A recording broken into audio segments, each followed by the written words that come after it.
Good afternoon. Secretary Mnuchin, Secretary Ross, EPA Administrator Scott Pruitt, members of Congress, distinguished guests, on behalf of the First Family, welcome to the White House.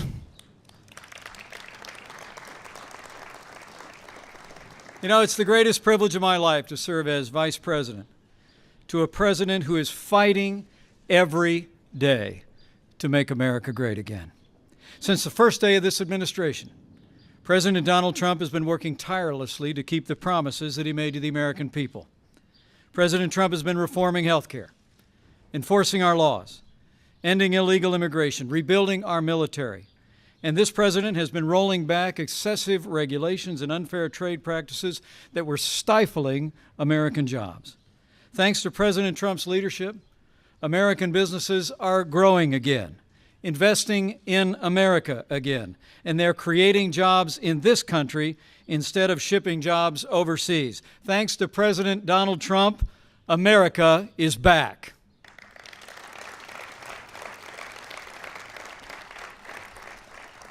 And just last week, we all witnessed the bold leadership of an American president on the world stage, putting America first. From the Middle East to Europe, as leader of the free world, President Trump reaffirmed historic alliances, forged new relationships, and called on the wider world to confront the threat of terrorism in new and renewed ways. And by the action the President will announce today, the American people and the wider world will see once again. Our President is choosing to put American jobs and American consumers first. Our President is choosing to put American energy and American industry first. And by his action today, President Donald Trump is choosing to put the forgotten men and women of America first. So with gratitude for his leadership and admiration for his unwavering commitment to the American people, it is now my high honor and distinct privilege to introduce to all of you the President of the United States of America, President Donald Trump.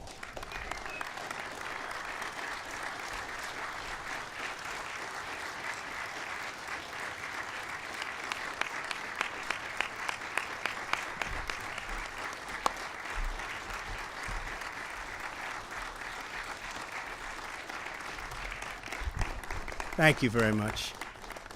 Thank you. I would like to begin by addressing the terrorist attack in Manila. We're closely monitoring the situation, and I will continue to give updates. Anything happens during this period of time, but it is really very sad as to what's going on throughout the world with terror. Our thoughts and our prayers are with all of those affected. Before we discuss the Paris Accord, I'd like to begin with an update on our tremendous, absolutely tremendous economic progress since Election Day on November 8th.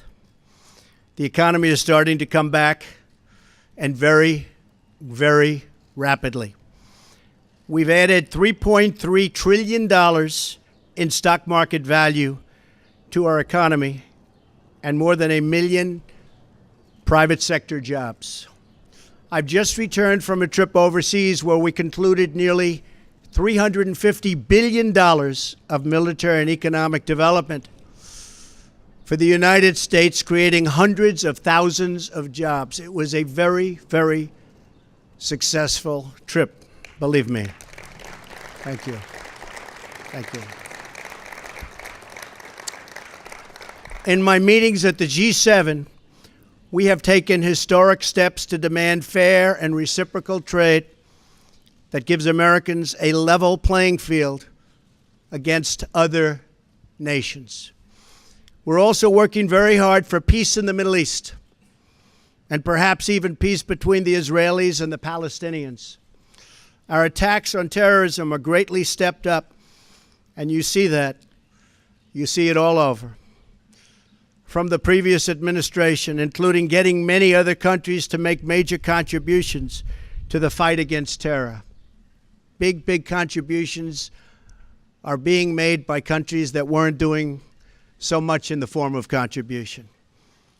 One by one, we are keeping the promises I made to American people during my campaign for president, whether it's cutting job-killing regulations, appointing and confirming a tremendous Supreme Court justice, putting in place tough new ethics rules, achieving a record reduction in illegal immigration on our southern border, or bringing jobs, plants, and factories back into the United States at numbers which no one until this point thought even possible. And believe me, we've just begun. The fruits of our labor will be seen very shortly, even more so. On these issues and so many more, we're following through on our commitments, and I don't want anything to get in our way. I am fighting every day for the great people of this country. Therefore, in order to fulfill my solemn duty to protect America and its citizens, the United States will withdraw from the Paris Climate Accord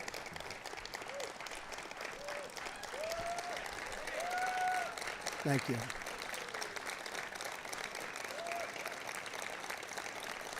Thank you. But begin negotiations to re-enter either the Paris Accord or in really entirely new transaction on terms that are fair to the United States, its businesses, its workers, its people, its taxpayers. So we're getting out, but we will start to negotiate, and we will see if we can make a deal that's fair. And if we can, that's great. And if we can't, that's fine. As president, I can put no other consideration before the well-being of American citizens. The Paris Climate Accord is simply the latest example of Washington entering into an agreement that disadvantages the United States to the exclusive benefit of other countries, leaving American workers, who I love, and taxpayers to absorb the cost in terms of lost jobs, lower wages, shuttered factories, and vastly diminished economic production. Thus, as of today, the United States will cease all implementation of the non-binding Paris Accord and the draconian financial and economic burdens the agreement imposes on our country.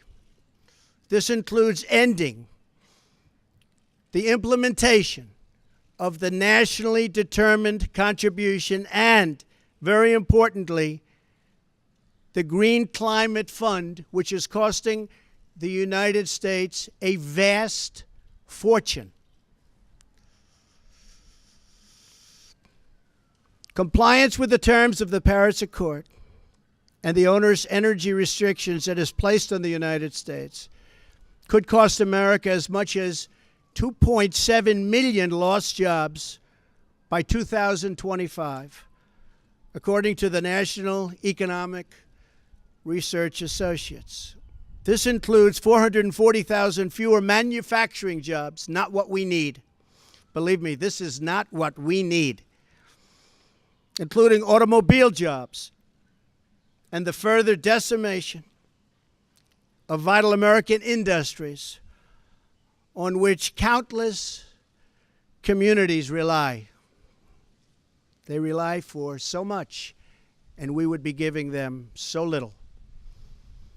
According to the same study, by 2040, compliance with the commitments put into place by the previous administration would cut production for the following sectors: paper, down 12%.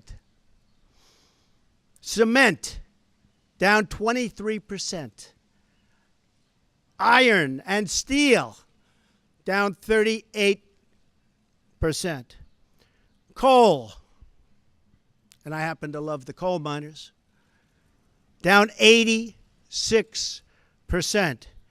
Natural gas down 31%. The cost to the economy at this time would be close to $3 trillion in lost GDP and 6.5 million industrial jobs, while households would have $7,000 less income, and in many cases, much worse than that. Not only does this deal subject our citizens to harsh economic restrictions, it fails to live up to our environmental ideals.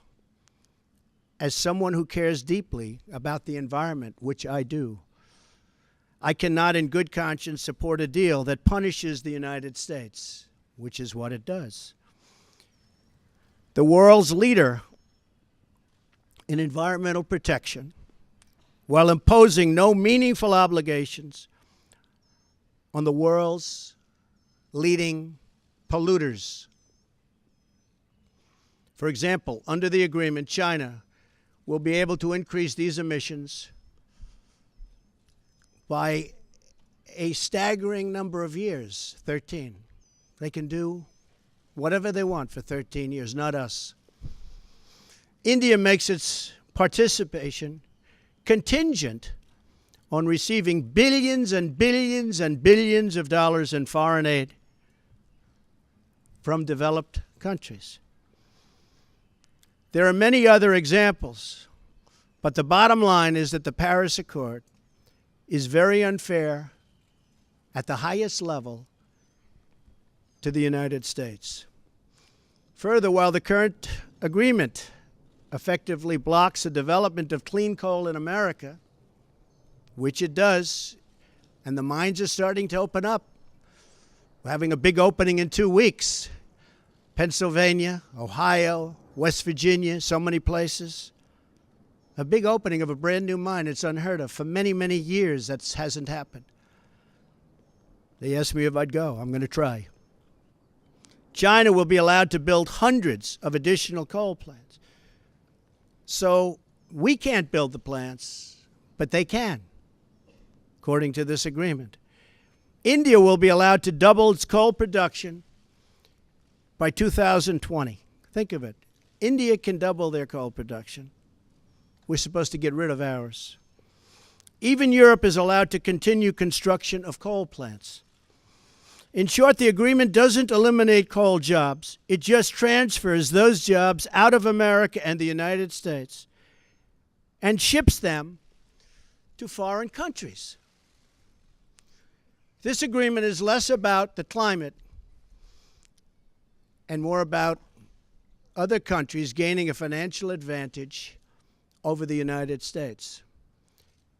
The rest of the world applauded when we signed the Paris Agreement. They went wild. They were so happy.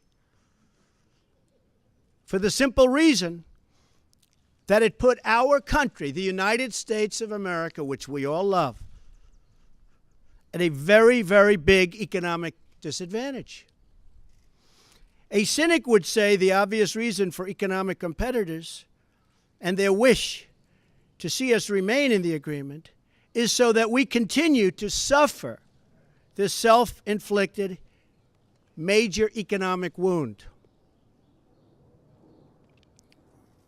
We would find it very hard to compete with other countries from other parts of the world.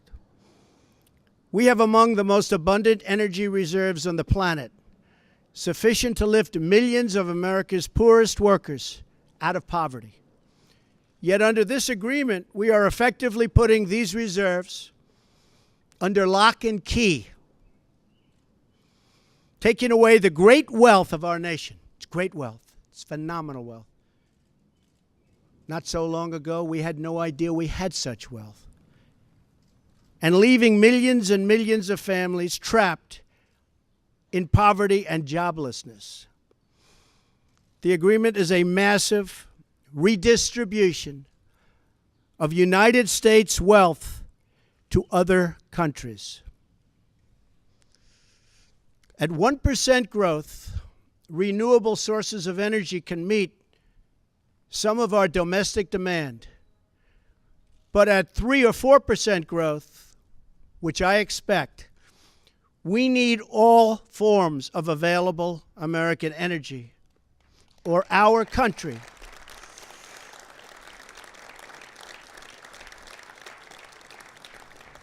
will be at grave risk of brownouts and blackouts. Our businesses will come to a halt in many cases, and the American family will suffer the consequences in the form of lost jobs and a very diminished quality of life.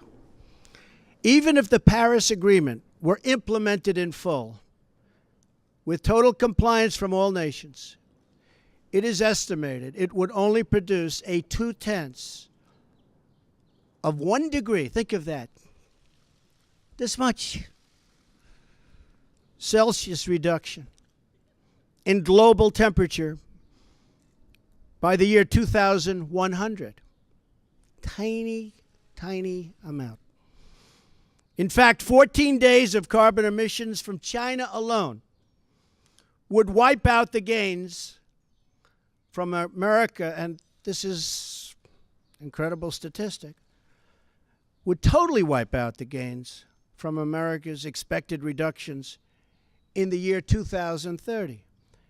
After we have had to spend billions and billions of dollars, lost jobs, closed factories, and suffered much higher energy costs for our businesses and for our homes. As the Wall Street Journal wrote this morning, the reality is that withdrawing is in America's economic interest and won't matter much to the climate. The United States under the Trump administration will continue to be the cleanest and most environmentally friendly country on earth. We'll be the cleanest. We're going to have the cleanest air. We're going to have the cleanest water. We will be environmentally friendly, but we're not going to put our businesses out of work. And we're not going to lose our jobs. We're going to grow. We're going to grow rapidly.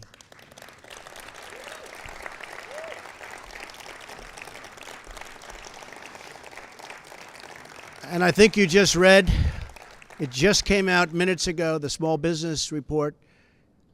Small businesses, as of just now, are booming, hiring people, one of the best reports they've seen in many years.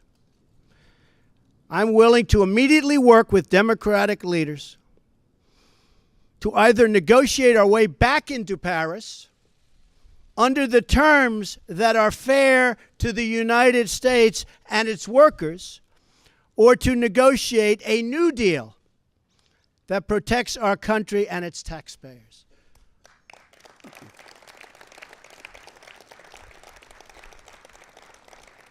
So if the obstructionists want to get together with me, let's make them non-obstructionists. We will all sit down and we will get back into the deal and we'll make it good, and we won't be closing up our factories and we won't be losing our jobs, and we'll sit down with the Democrats and all of the people that represent either the Paris Accord or something that we can do that's much better than the Paris Accord. And I think the people of our country will be thrilled, and I think then the people of the world will be thrilled. But until we do that, we're out of the agreement.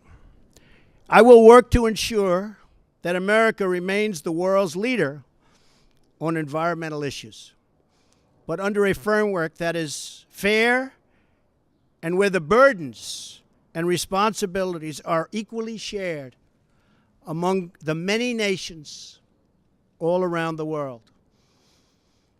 No responsible leader can put the workers and the people of their country at this debilitating and tremendous disadvantage.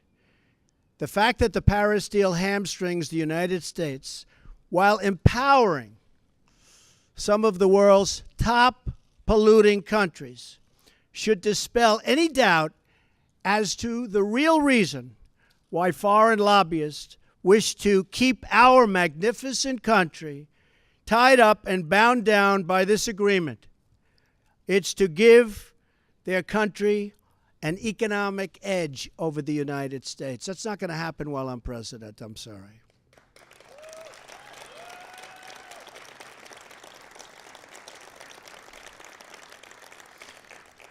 My job as president is to do everything within my power to give America a level playing field and to create the economic, regulatory, and tax structures that make America the most prosperous and productive country on earth, and with the highest standard of living and the highest standard of environmental protection. Our tax bill is moving along in Congress, and I believe it's doing very well. I think a lot of people will be very pleasantly surprised. The Republicans are working very, very hard. We'd love to have support from the Democrats, but we may have to go it alone, but it's going very well. The Paris Agreement handicaps the United States economy in order to win praise from the very foreign capitals and global activists that have long sought to gain wealth at our country's expense. They don't put America first. I do, and I always will.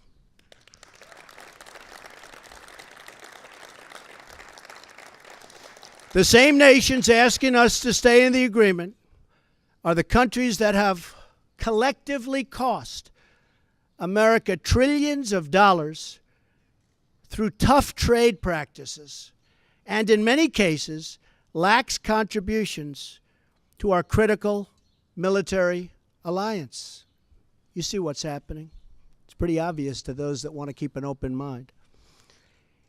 At what point does America get demeaned? At what point do they start laughing at us as a country? We want fair treatment for its citizens, and we want fair treatment for our taxpayers. We don't want other leaders and other countries laughing at us anymore, and they won't be. They won't be. I was elected to represent the citizens of Pittsburgh, not Paris.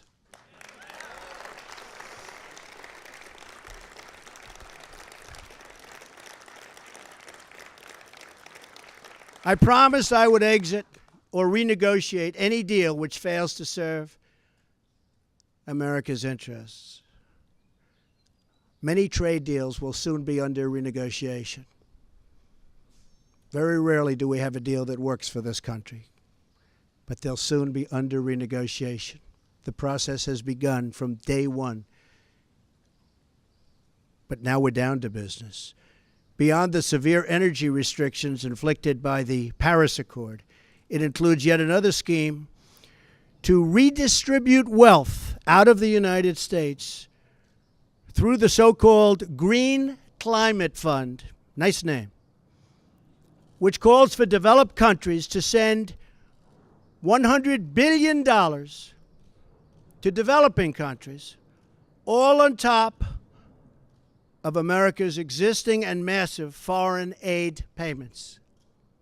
So we're going to be paying billions and billions and billions of dollars, and we're already way ahead of anybody else. Many of the other countries haven't spent anything, and many of them will never pay one dime.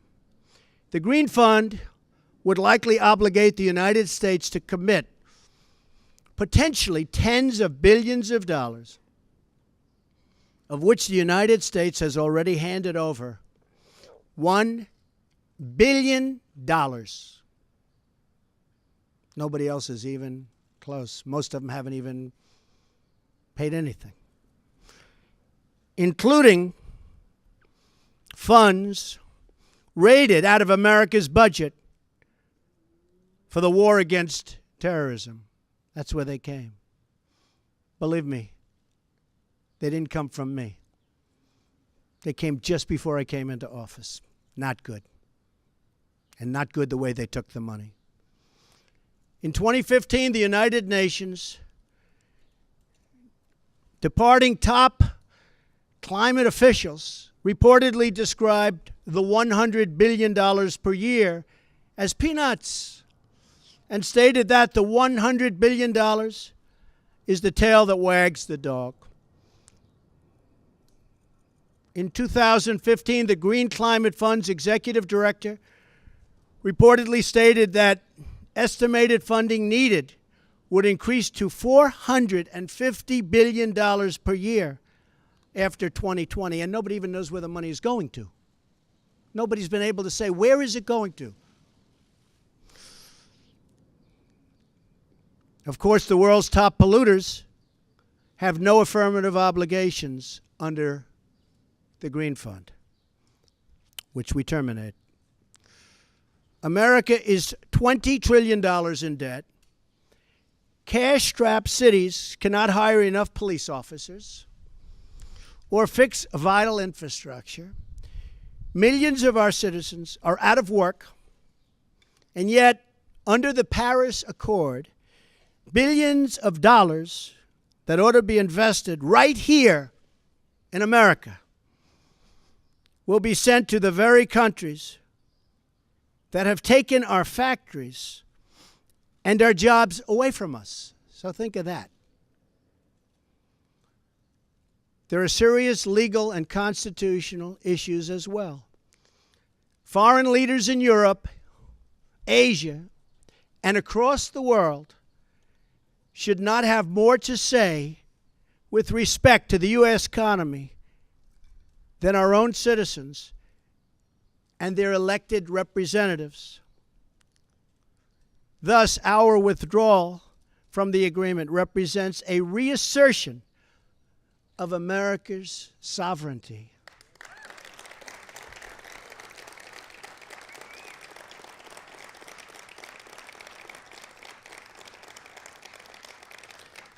Our Constitution is unique among all nations of the world. And it is my highest obligation and greatest honor to protect it. And I will. Staying in the agreement could also pose serious obstacles for the United States as we begin the process of unlocking the restrictions on America's abundant energy reserves, which we have started very strongly.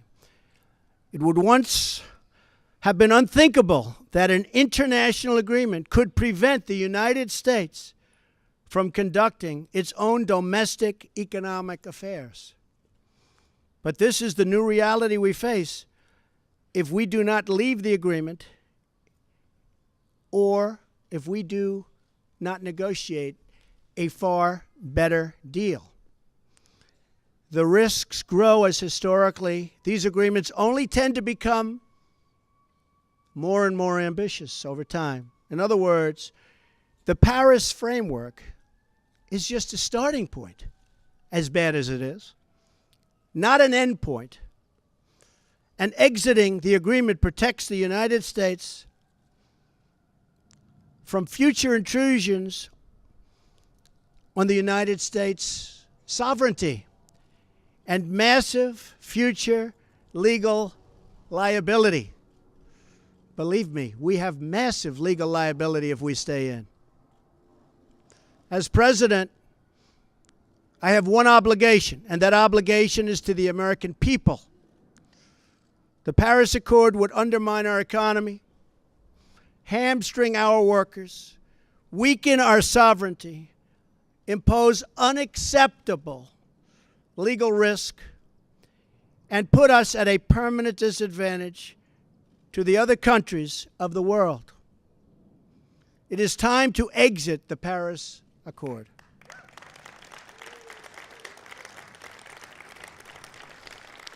And time to pursue a new deal that protects the environment, our companies, our citizens, and our country. It is time to put Youngstown, Ohio, Detroit, Michigan, and Pittsburgh, Pennsylvania, along with many, many other locations within our great country, before Paris, France. It is time to make America great again. Thank you. Thank you. Thank you very much.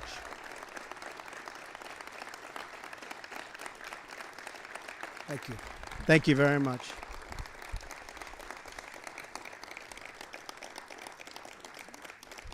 Thank you very much. Very important. I'd like to ask Scott Pruitt, who most of you know and respect, as I do, just to say a few words. Scott, please.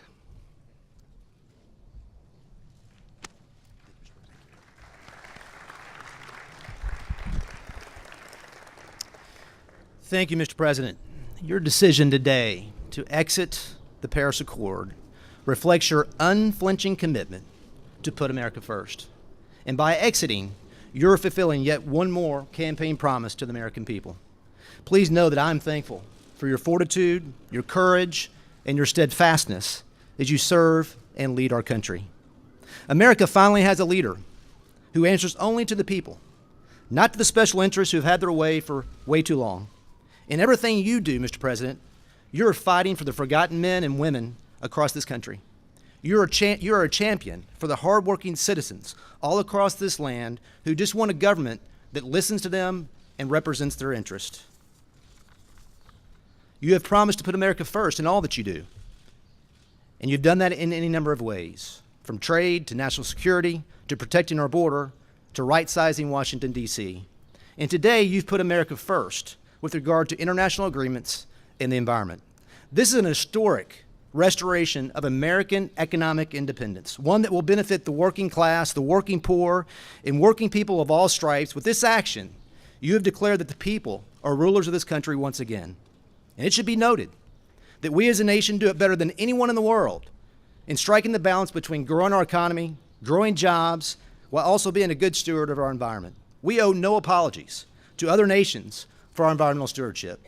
After all, before the Paris Accord was ever signed, America had reduced its CO2 footprint to levels from the early 1990s. In fact, between the years 2000 and 2014, the United States reduced its carbon emissions by 18+%.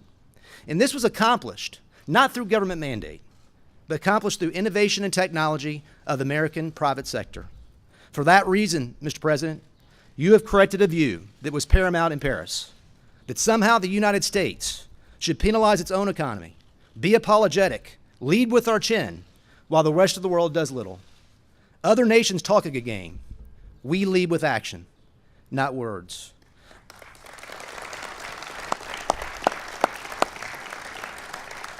Our efforts, Mr. President, as you know, should be on exporting our technology, our innovation, to nations who seek to reduce their CO2 footprint to learn from us. That should be our focus, versus agreeing to unachievable targets that harm our economy and the American people. Mr. President, it takes courage, it takes commitment to say no to the plaudits of men while doing what's right by the American people. You have that courage, and the American people can take comfort because you have their backs. Thank you, Mr. President. Thank you. Thank you. Thank you.